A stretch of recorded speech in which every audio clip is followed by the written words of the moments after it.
अस्सलाम वालेकुम नाज़रीन, अवामी तराजुर के नए व्लॉग के साथ मैं हूं खालिद भट्टी। आज के इस व्लॉग में हम बात करेंगे कि बैरिस्टर इफ्तिखार गिलानी जिन्हें मुस्लिम लीग नून ने आज़ाद जम्मू कश्मीर का नया वज़ीर आज़म नामज़द किया है, ये कौन है, कहाँ से इनका ताल्लुक़ है, कब से मुस्लिम लीग नून में हैं और क्यों इनको वज़ीर आज़म के लिए नामज़द किया गया है।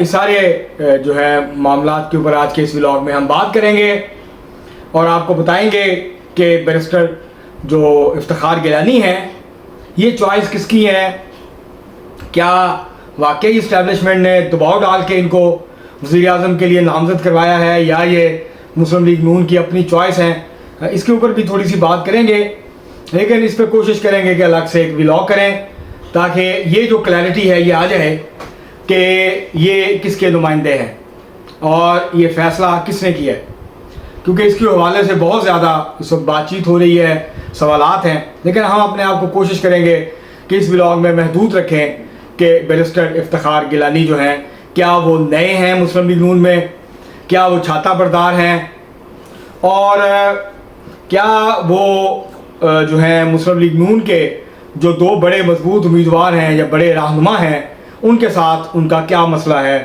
ये सारी सूरत के ऊपर आज के इस व्लॉग में हम बात करेंगे। इससे पहले कि हम आगे बढ़ें, आपको तफसीलात फराहम करें, आपसे गुजारिश है कि अगर आपने हमारा चैनल अवामी तराजुर अभी तक सब्सक्राइब नहीं किया उसको सब्सक्राइब कर लें, आपको व्लॉग पसंद है इसको शेयर करें, लाइक करें और महज़ब अंदाज से अपनी राय का इजहार करें, बेल आइकन ज़रूर दबा दें, टल्ली ज़रूर खड़का दें। अब हम बढ़ते हैं अपने आज के मौजू की तरफ। बैरिस्टर सैयद इफ्तिखार गिलानी कौन है?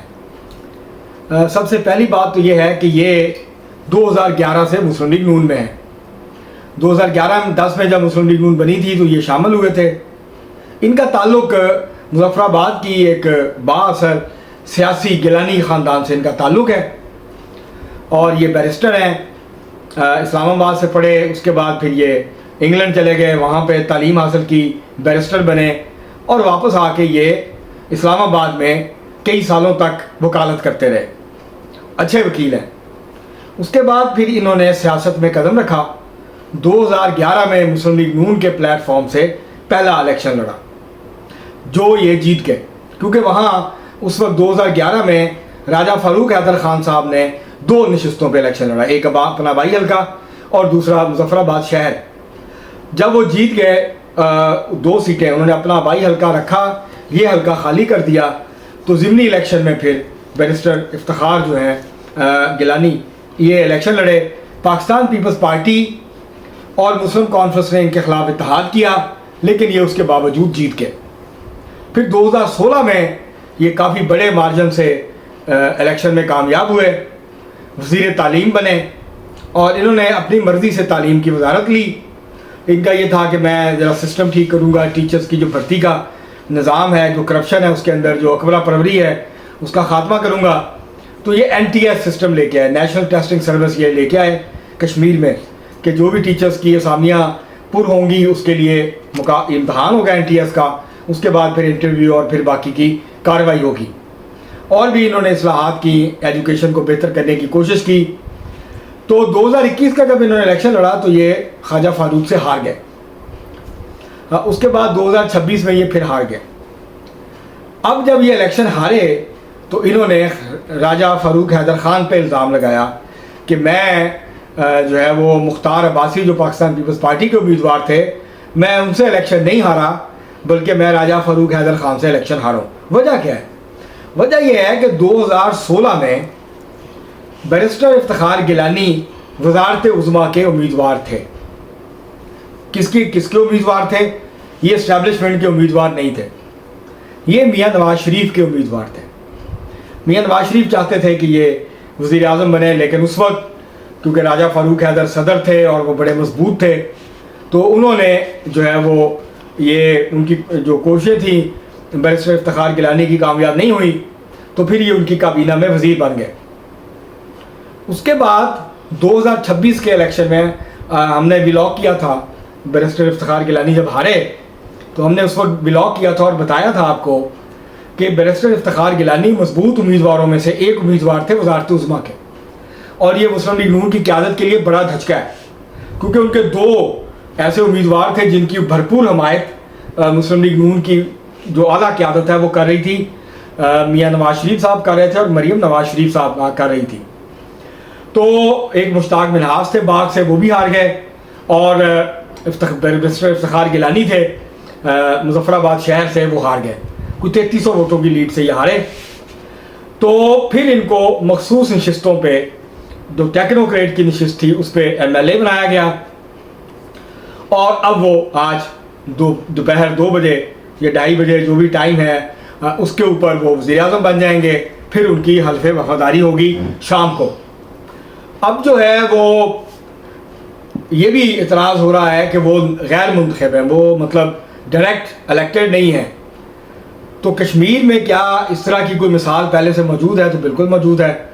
1991 میں سردار عبدالقیوم خان، مجاہد اول جن کو کہا جاتا ہے، مسلم کانفرنس کے سربراہ تھے، وہ صدر تھے.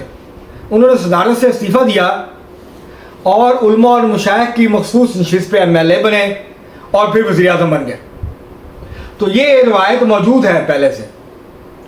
تو اب مسلم لیگ نون نے بیرسٹر افتخار گیلانی کو ٹیکنوکریٹ نشست پہ الیکٹ کروا کے ان کو وزیر اعظم کے لیے نامزد کر دیا. اب اس کے اوپر اس وقت بڑی بحث ہو رہی ہے.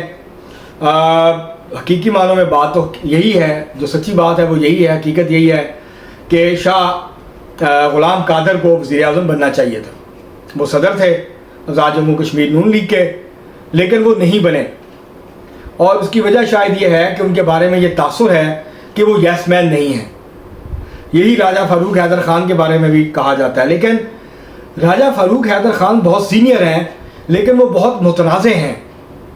ان کے اوپر الزامات لگتے ہیں کہ جو 2-3 بڑے امیدوار تھے جو چیلنج کر سکتے تھے یا وزارت عظمیٰ کے امیدوار بن سکتے تھے، وہ تینوں کے تینوں الیکشن ہارے ہیں. چودھری سعید میرپور میں ہارے ہیں، بیرسٹر افتخار گیلانی مظفر آباد میں ہارے، اور مشتاق منہاس باغ میں ہارے. تو اور یہ رپورٹس میاں نواز شریف صاحب کو گئی ہیں. مشتاق منہاس صاحب جب ملے تھے مری میں میاں نواز شریف صاحب کو، تو انہوں نے ساری تفصیل بتائی کہ وہ خود کیسے ہارے ہیں، جو ہیں بیرسٹر افتخار گیلانی یہ کیسے ہارے ہیں. اور تو یہ سارا، اور الزام یہ آتا ہے راجہ فاروق حیدر خان صاحب کے اوپر. وہ بہت سینئر ہیں، ان کا بہت احترام ہے، اور وہ بہت زیادہ سمجھتے بھی ہیں جو انتخابی سیاست ہے آزاد جموں کشمیر کی. تو ان کا اثر و رسوخ بھی ہے، کم از کم مظفر آباد میں تو ان کا اثر و رسوخ ہے. اور وہ بڑے اہم سرکردہ رہنماؤں میں سے ہیں راجپوتوں کے، جو راجہ ہیں ان کے. تو جو راجپوت قبیلے ہیں ان کے وہ نمایاں سرکردہ رہنماؤں میں سے ایک ہے. تو بیرسٹر افتخار گیلانی صاحب نو وارد نہیں ہیں مسلم لیگ نون میں، جیسا کہ کچھ لوگ تاثر دینے کی کوشش کر رہے ہیں. وہ اسی وقت سے مسلم لیگ نون کا حصہ ہیں جب سے شاہ غلام قادر صاحب ہیں اور راجہ فاروق حیدر خان صاحب ہیں اور دیگر سینئر جو لوگ ہیں، جس میں ڈاکٹر نجیب نکی ہیں، اس کے علاوہ اور لوگ بھی ہیں جو کہ شروع سے مسلم لیگ نون جب بنی 2010 میں، تو اس وقت سے مسلم لیگ نون کے ساتھ رہے ہیں. تو اب وہ ان کو وزیر اعظم کے لیے نامزد کر دیا گیا ہے.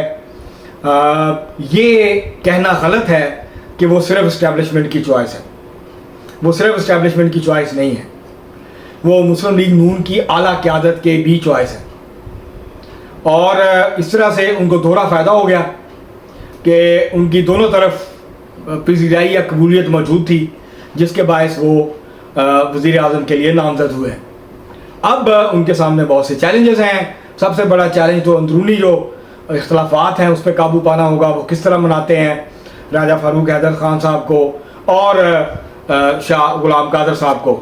تو اب یہ ساری چیزیں دیکھنی ہوں گی. تو کوئی مزاحمت نہیں ہوگی ان کو اسٹیبلشمنٹ کی طرف سے، ان کو مدد ملے گی نون لیگ کی قیادت کی طرف سے بھی. ان کے راستے میں ہائے رکاوٹیں ہٹائی جائیں گی، اور اس کے ساتھ ساتھ جو اسٹیبلشمنٹ ہے وہ بھی ان کے راستے میں کوئی زیادہ رکاوٹیں کھڑی نہیں کریں گی.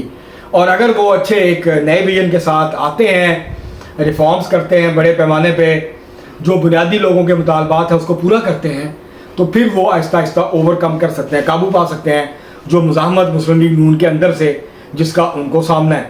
اور یہ خدشہ ہی تھا راجہ فاروق حیدر خان صاحب کا. یہ خدشہ بالآخر درست ثابت ہوا کہ اگر یہ مسلم لیگ نون میں رہے، الیکشن جیت گئے، تو یہ وزارت عظمیٰ لے سکتے ہیں. اور آخر وہی ہوا تو یہ جو ہے یہ کہنا غلط ہے کہ بیرسٹر افتخار گیلانی جو ہیں وہ مسلم لیگ میں نئے آئے ہیں یا اوپر سے آئے ہیں. وہ اسی پروسیس سے گزر کے یہاں تک آئے ہیں جس سے باقی رہنما جو ہیں وہ آئے ہیں. اب تک کے لیے اتنا ہی. بہت شکریہ.